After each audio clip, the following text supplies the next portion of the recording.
हाँ जी, बिस्मिल्लाहिर्रहमानिर्रहीम, अस्सलामु अलैकुम वरहमतुल्लाहि वबरकातुहू। मेरा नाम है डॉक्टर मोहम्मद मुज़म्मिल हसन। एक नए सेशन के साथ आपकी खिदमत में हाजिर हैं। बैकअप चैनल का लिंक डिस्क्रिप्शन में दिया है, उसको आप सब्सक्राइब कर दें। आज की वीडियो में 3 चीज़ों पे बात करेंगे। सबसे पहले हम बात करेंगे, मसला ये है कि जानवर ज़ेर खा जाता है। तो अगर आपका जानवर ज़ेर खा जाए तो क्या दूध कम हो जाएगा? जानवर का क्या इलाज होगा? आपने उसका ट्रीटमेंट क्या करना है? एक तो सवाल ये है। दूसरा सवाल ये है कि ये जो तारें अमूमी तौर पे लोग कहते हैं कि यार ये भैंस बैठी है, गाय बैठी है, पीछे से गंद निकाल रही है या पीछे से किसी किस्म का मटेरियल निकाल रही है, और वो पूछते हैं कि यार ये प्रेगनेंसी की निशानी है या नहीं है, ये किस तरह पता लगेगा कि ये जानवर जो है प्रेग्नेंट है या नहीं। तीसरे नंबर पे आज का हमारा सवाल है कि जानवर का गबन चेक करने का कोई देसी तरीका जिससे आप घर बैठे जो है जानवर की प्रेगनेंसी चेक कर लें। तो इन 3 चीज़ों पे इंशाल्लाह आज के सेशन में बात करेंगे और खुल डुल के बात करेंगे, ताकि आप तक चीज़ें बड़ी खुल के आपके सामने आ जाएं। सबसे पहले तो आ जाए कि ये जानवर ज़ेर खा जाएँ तो क्या ये मसले वाली बात है? क्या अगर जानवर ज़ेर खा जाएँ तो क्या जानवर का दूध कम हो जाएगा? क्या जानवर का मैदा ब्लॉक हो जाएगा? क्या जानवर को डायरिया की शिकायत हो जाएगी? इससे पहले मैं आपको एक बात बता दूं कि दुनिया के अंदर कई ममालिक ऐसे हैं जहां पे ख़वातीन इंसानों में बच्चा देने के बाद अपनी ज़ेर खुद खा लेते हैं। इसके ऊपर बहुत सारे रिसर्च पेपर हैं, बहुत सारे रिसर्च आर्टिकल हैं।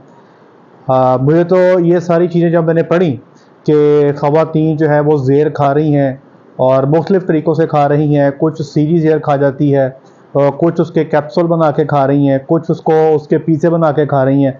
तो एक बिला साख्ता जो है अल्लाह की ज़ात का शुक्र अदा करने का दिल किया कि अल्लाह की ज़ात का बहुत करम हो गया, बहुत फ़ज़ल हो गया कि हमें अल्लाह की ज़ात ने एक मुसलमान घर में पैदा कर दिया। आप लोग भी इसका शुक्र अदा करें कि हम सब लोग जो हैं एक मुसलमान घर में पैदा हुए, हमें इस्लाम की दौलत अपने घर से, अपने माँ बाप से मिल गई, और हम इन तमाम किस्म के जो अजीबो गरीब किस्म की जो चीज़ें हैं, इनसे अल्लाह की ज़ात ने हमें इस्लाम की बरकत से बचाया हुआ है। हम बहुत सारी चीज़ों से इस्लाम की बरकत से अल्हम्दुलिल्लाह बचे हुए हैं। अब ये देखें, इसके ऊपर बड़ी डिबेट है कि ये ज़ेर खाना बहुत फ़ायदेमंद है, ये है वो है, इसके ऊपर पूरी डिबेट है। लोग खाते हैं, इसके ऊपर इतने रिसर्च आर्टिकल मौजूद हैं, अगर आप गूगल पे जाएं सर्च करें तो आपका पढ़ के एक दफ़ा आपका दिमाग हिल जाएगा। लेकिन अल्लाह का शुक्र है, मुसलमान अगर हम इस्लाम की बात करें तो इसकी ममानियत है, हम ज़ेर नहीं खाते। इंशाअल्लाह हमारी ख़वातीन ज़ेर नहीं खाती। यूरोप में जो हो रहा है या अमेरिका में या दूसरे ममालिक में जो हो रहा है वो उनकी मर्ज़ी, यदि जो मर्ज़ी करते रहें। ज़ेर तो छोड़ें, वो बड़े अजीबो-गरीब जानवर भी खा जाते हैं जो हलाल हराम की उनमें तमीज़ नहीं है। हमें अल्लाह का शुक्र है, इस्लाम की बरकत से हम सिर्फ हलाल चीज़ खाते हैं। अब आ जाए जानवरों में ज़ेर का खाना। देखो भैया, मैं किताब की बात नहीं करता आपसे, होना क्या चाहिए क्या नहीं होना चाहिए उसकी बात नहीं करता आपसे। मैं आपको अपना ज़ाती एक्सपीरियंस बता देता हूँ। फार्म पे तकरीबन पहले 3 साल जब हम नए नए फार्म पे ट्रेनिंग कर रहे थे, जॉब कर रहे थे, तो हमारी कोशिश होती थी हर जानवर की ज़ेर को, जब तक वो फेंक नहीं देता था जानवर, हम उसकी बड़ी नज़र रखते थे। फिर उस ज़ेर को उठा के बाहर फेंकना, उसको दफनाना या उसको कहीं भी आगे पीछे कर देना।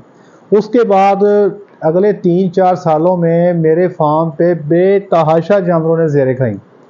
मतलब बेतहाशा, नंबर तादाद ही कोई नहीं है। इतनी सारे जानवरों ने ज़ेरें खाई हैं कि हमें पता ही नहीं है। हमारे फार्म पे वर्कर थे। अब आपको पता है आपके फार्म पे भी कई सारे वर्कर हैं, पुराने ख़यालात के मालिक हैं।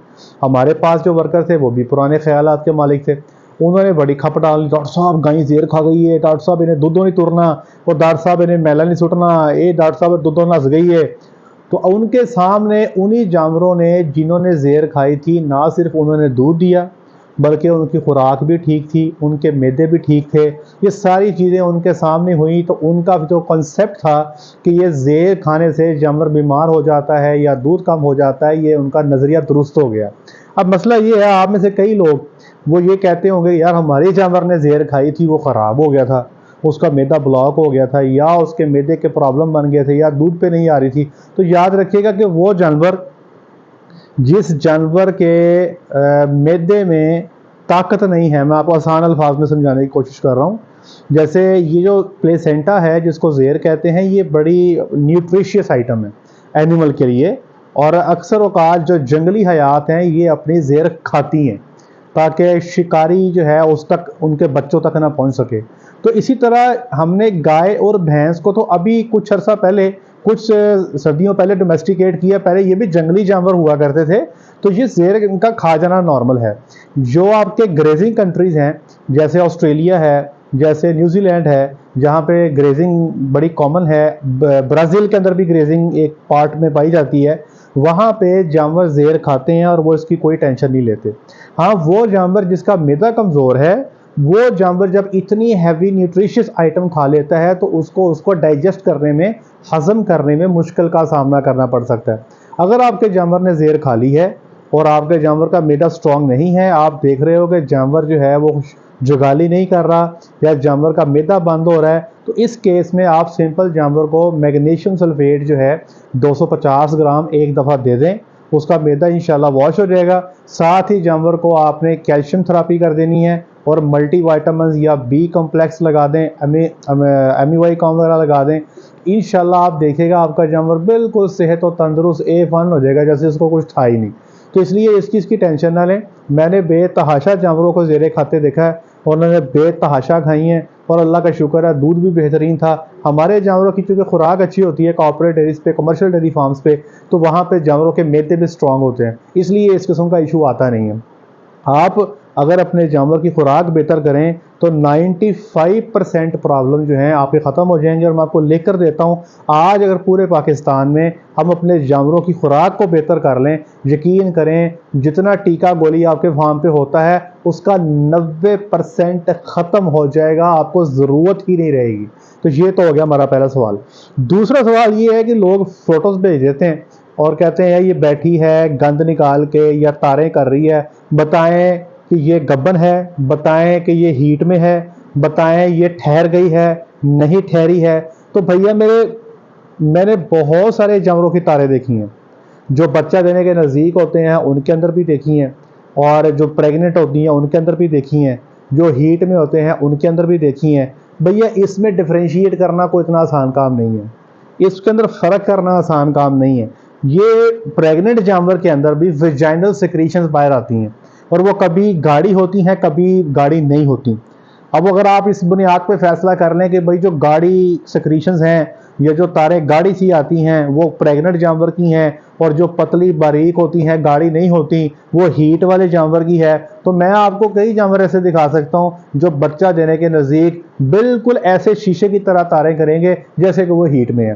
तो इस बुनियाद पर फैसला करना कि एक जानवर जो तारें कर रहा है उस तार को देख के ये फैसला करना कि ये हीट में है, ये ठहर गई है, ये प्रेग्नेंट है, ये खाली है, भाई ये बताना मुमकिन नहीं है। इसका एक ही तरीका है कि जानवर की बच्चेदानी को देखा जाए, जानवर का रिकॉर्ड आपके पास मौजूद होता है, फिर आप उसके बारे में बता सकते हो कि ये जानवर जो है ये इधर प्रेग्नेंट है, हीट में है या जो भी है।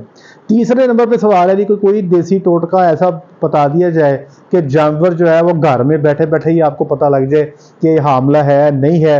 इसके ऊपर ना जी, एक तो किसी ज़माने पे यूट्यूब पे, फेसबुक पे एक वीडियो चली थी जिसमें वो बताते थे जनाब कि आपने अंडा लेना है और उसको आपने जानवर के पेशाब में मिक्स करना है, अगर ऐसे हो गया तो गब्बन है, ऐसे ना हुआ तो गब्बन नहीं है। ये सारा गलत फ्रॉड है, ठीक है जी, इसका हकीकत से कोई ताल्लुक नहीं है। वो अंडे वाला नुस्खा जो है ना, वो आप किसी छोटे पे करके देख लें, वो भी गब्बर निकल आएगा, आप हैरान हो जाएंगे। इसी तरह एक नुस्खा मैंने आपको बताया था कि आपने मकई के या गंदम के दाने लेने हैं और उसके अंदर आपने एक डब्बे में पेशाब लेना है पानी मिक्स करके, एक में आपने पानी लेना है।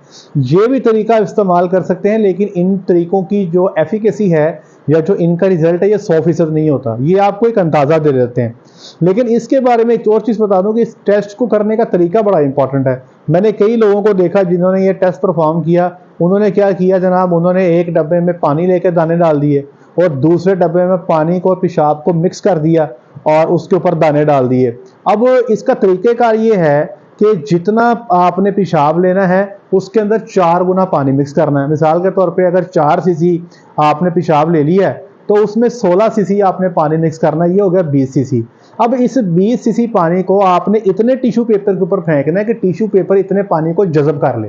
वहाँ पे ये पेशाब वाला पानी खड़ा नहीं होना चाहिए। अगर ज़्यादा मिकदार में है, टिश्यू थोड़ा है, वो उसको एब्जॉर्ब नहीं कर सका, पूरा चूस नहीं सका, तो आप वहाँ पे दाने रखोगे तो वो दाने नहीं उगेंगे और आप समझोगे प्रेग्नेंट है। तो ये तरीक़ेकार क्या है कि एक डब्बा उसमें पानी लें उसमें दाने रखें, आप देखेंगे वो दाने उगाएंगे तकरीबन 5 से 6 दिन के बाद। दूसरा डब्बा लें, उसके अंदर आपने टिश्यू पेपर रखना है, 4 सीसी पेशाब लें, 16 सीसी पानी लें और उसको मिक्स करके डब्बे के अंदर जो टिश्यू है उसके ऊपर फेंक दें। और अगर टिश्यू के ऊपर पानी खड़ा हो जाए तो एक टिश्यू और रख दें ताकि पूरे का पूरा पानी जो है वो टिश्यू जज़ब कर ले। तो फिर इसके ऊपर दाने रखें और 5 दिन के लिए बंद कर दें। तो फिर आपको अगर दाने उगाते हैं, ज़्यादा उगाते हैं, तो ये जानवर खाली है। अगर ये दाने नहीं उगते तो ये जानवर प्रेग्नेंट है। लेकिन अगर आपने टिश्यू थोड़ा रखा है, पानी पेशाब वाला वहाँ पे ज़्यादा इकट्ठा हो गया है, तो तब ये आपका फिर भी दाने उगेंगे नहीं और आपको गलत टेस्ट मिलेगा। अब मसला ये है कि क्या किया जाए कि घर बैठे बैठे जो है आपको पता लग जाए कि ये प्रेगनेंसी जो है ये है या नहीं। तो भैया इसका अगर तो 100% आपने हल करना है, वो है अल्ट्रासाउंड। ये मैं आपको सच्ची पक्की ठकी बात कर रहा हूँ। अल्ट्रासाउंड से 100% आप प्रेगनेंसी कंफर्म कर सकते हैं, बल्कि बच्चा भी देख सकते हैं, बच्चे के दिल की धड़कन भी देख सकते हैं, बच्चे के हड्डियां भी देख सकते हैं, बॉडी पार्ट भी देख सकते हैं। और दूसरा तरीका ये है, अगर आपके पास अल्ट्रासाउंड की फैसिलिटी नहीं है तो तजुर्बेकार डॉक्टर जो हैं 35 दिन पे प्रेगनेंसी हाथ से चेक कर सकते हैं। अब लोग मुझे पूछते हैं कि हमारे जानवर को गब्बन कराए को महीना हो गया, 35 दिन हो गए, 40 दिन हो गए, कब चेक कराएं? तो मैं उनसे रिक्वेस्ट करता हूं कि आप अपने इलाके के डॉक्टर साहबान से पूछें वो कितने दिन पे चेक कर लेते हैं। मैंने जब अपना डेयरी फार्म पे काम शुरू किया था तो शुरू में तो मैं इतना भी अहलियत नहीं रखता था कि 3 माह की प्रेगनेंसी चेक कर सकूं। मैं तब 3 माह की भी नहीं कर सकता था। बाद में काम करते गए, सीखते गए और एक दिन ऐसा था जब हम 35 डे की 35 दिन की प्रेगनेंसी चेक करने की अल्लाह ने हमें सलाहियत दे दी। तो ये तजर्बे के साथ आप सीखते हो। आपने देखना है कि आपके इलाके में जो डॉक्टर साहबान है वो कितने महीने की प्रेगनेंसी तसल्ली के साथ चेक कर सकते हैं। आपको 2 महीने पे भी मिल जाएगा, आपको 40 दिन पे भी मिल जाएंगे, 35 दिन पे भी मिल जाएंगे। आपको हो सकता है कुछ डॉक्टर ऐसे मिले जो कहें कि जी हमने 3 माह से पहले चेक ही नहीं करना। लेकिन अगर आपने तसल्ली करनी है तो ये हाथ डालने वाला काम तसल्ली बख्श काम है। हाथ डलवा दें या अल्ट्रासाउंड करवा लें, यही तसल्ली वाला काम है। बाकी जो काम है उसमें कि थोड़ा बहुत ऊपर नीचे हो सकता है, 100% रिजल्ट आने के इम्कान समटाइम्स नहीं होते। उम्मीद करते हैं कि आपको अपने सवालात के जवाब इन तीनों इस सेशन में मिल गए होंगे। आज के लिए इतना ही। अपना ख्याल रखें, दुआओं में याद रखें, 5 वक्त की नमाज बाद जमात अदा करें। अस्सलामु अलैकुम वरहमतुल्लाहि वबरकातुहू।